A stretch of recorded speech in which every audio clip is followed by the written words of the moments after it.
Hello, citizens of the world. We are anonymous.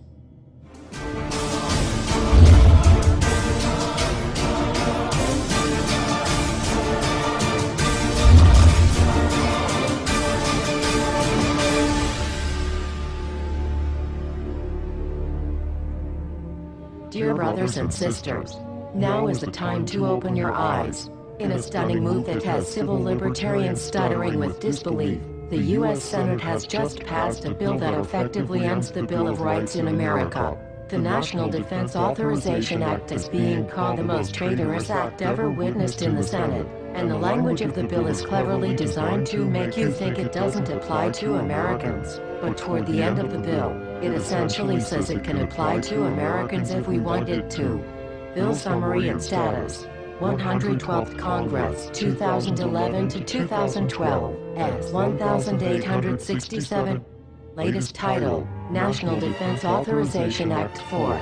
This bill, passed late last night in a 93-7 vote, declares the entire USA to be a battleground upon which U.S. military forces can operate with impunity, overriding posse comitatus and granting the military the unchecked power to arrest, detain, interrogate and even assassinate U.S. citizens with impunity. Even Wired magazine was outraged at this bill, reporting, "Senate wants the military to lock you up without trial."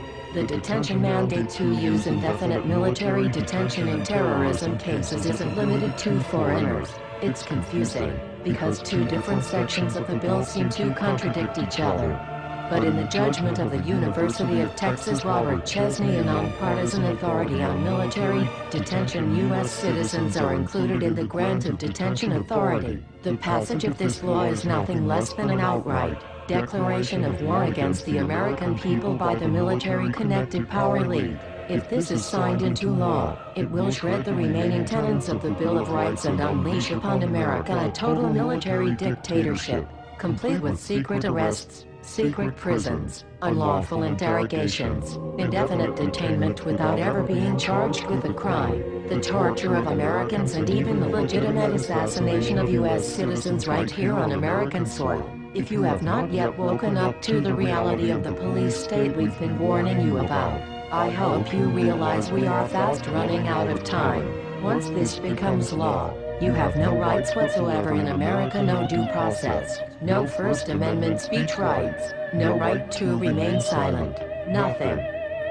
The U.S. Senate does not want us to speak. I suspect even now orders are being shouted into telephones and men with guns will soon be on their way. Why? Because while the truncheon may be used in lieu of conversation, words will always retain their power.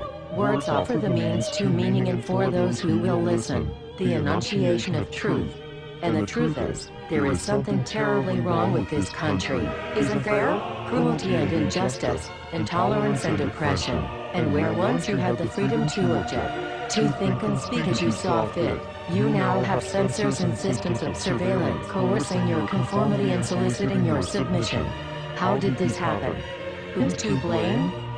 Well, certainly there are those who are more responsible than others, and they will be held accountable.